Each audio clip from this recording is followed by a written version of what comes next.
오늘 말씀은 역대상 25장 1절에서 31절입니다. 점치는 곳에 광고 문구 중에 이런 것이 있다고 하죠. 기독교인도 환영합니다. 이 말은 기독교인 중에 점치는 곳을 찾는 이들이 있다는 것을 방증하고 있습니다. 우리나라는 무속의 뿌리가 깊어 신앙이 혼합되어 기독교인 중에 무속적인 부분이 자리 잡고 있을 수 있다는 것이죠. 그러다 보니 어찌 보면 기독교인인데 어찌 보면 무속적인 면이 있을 수 있다는 얘기죠. 저희 교인 중에 절에 다니는 할머니께서 교회를 나오게 되었습니다. 이분의 따님은 어려서부터 교회를 다녀 모녀 간의 종교적 갈등이 심했다고 합니다. 딸이 교회 나가지 못하도록 굳고 말린 것이죠. 그러나 이 따님은 신앙의 끈을 놓지 않았고 평생 열심히 신앙생활을 했습니다. 믿음의 가정도 일구고 말이죠. 초등학교 교사로 있는 분인데 어느 날 그분 어머니가 말합니다.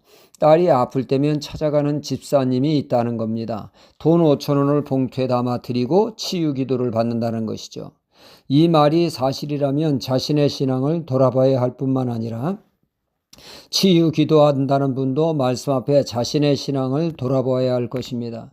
그분 따님은 마치 복채를 준비하여 기도받는 듯한 무속의 냄새가 나지 않습니까? 그리고 그 집사님이라고 하는 분은 치유 은사를 돈벌이로 삼는 것은 과연 성경적인가 돌아봐야 한다는 얘기죠. 하나님이 은사를 주시면 교회에 유익이 되고 교회를 세우는 데 사용하라고 주신 것이지 자신의 생계수단으로 은사를 준 적이 없다는 사실입니다. 우리의 신앙이 말씀에서 벗어날 때 이런 희한한 신앙이 될 수 있습니다. 하나님은 저마다 은사를 주십니다. 제각각 기능이 있다는 얘기죠. 은사는 하나님의 영광과 하나님의 나라를 세우는 데 사용해야지 그 은사를 자신을 위해 사용하는 거 하나님의 뜻에 어긋난다는 말이죠. 삼손은 하나님께서 이스라엘을 구원하는 계력을 그에게 주었습니다. 그는 그 힘으로 이스라엘을 구원하는 데 사용되어질 때 하나님께서 영광을 받게 됩니다. 그러나 삼손은 그 힘을 어디다 썼습니까? 여자를 쫓는데 올인하지 않았습니까? 자신의 정욕을 채우는데 그는 사용하지 않았습니까? 엉뚱하게 힘을 사용하다 그는 힘을 잃지 않았습니까? 하나님의 뜻대로 하나님의 영광을 위해 은사를 사용되어야 은혜가 됩니다. 아무리 은사가 출중해도 나 잘났소 하고 교만하면 안 되죠. 은사는 내 스스로 가진 것 아니요 하나님이 주신 것이기에 하나님께 영광을 돌려야지 자신에게 영광을 돌리는 그런 행위를 해서는 안 되죠. 사도 바울이 그 많은 사역을 했음에도 나의 나된 것은 하나님의 은혜라며 하나님께 영광을 돌렸습니다. 이것이 바로 은사 받은 자의 마땅한 자세라 할 수가 있습니다. 은사는 하나님의 일을 효과적으로 하기 위한 수단이죠.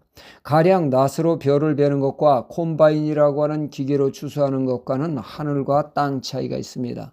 삽으로 땅을 파는 것과 포크레인으로 파는 것과 비교할 수 있겠습니까? 은사는 마치 콤바인, 포크레인 장비로 일하는 것과 같이 효과적인 사역을 감당하기 위하여 우리에게 은사를 주시기에 우리는 은사를 사모하며 구해야 하죠. 더욱 효과적인 사명을 감당하기 위해서 말입니다.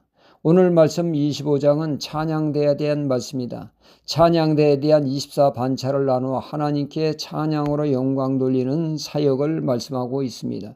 이에 찬양의 은사를 받은 아삽과 헤만, 여두둔이 찬양대 대장이 되어 찬양을 이끄는 말씀이죠. 아삽의 찬양대는 예루살렘 여호와의 언약궤 앞에서 봉사를 했고 헤만과 여두둔의 찬양대는 기브온 산당에서 봉사를 했죠. 찬양대는 신령한 노래로 찬양했다고 1절을 말씀하고 있습니다. 찬양은 하나님의 감동으로 지어졌고 감동으로 찬양하게 되었다는 말씀입니다.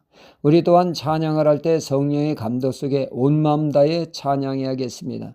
그저 습관적으로 기계적으로 하는 찬양이 되지 않도록 주의해야겠습니다. 온 마음 다해 진심으로 찬양할 때 하나님이 기뻐 받으시는 줄 믿습니다.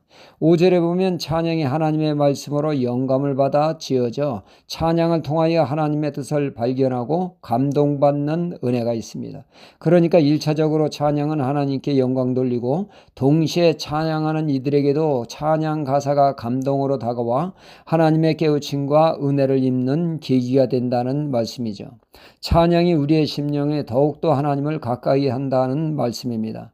찬양 가사가 하나님의 뜻을 깨닫게 한다는 말씀이죠.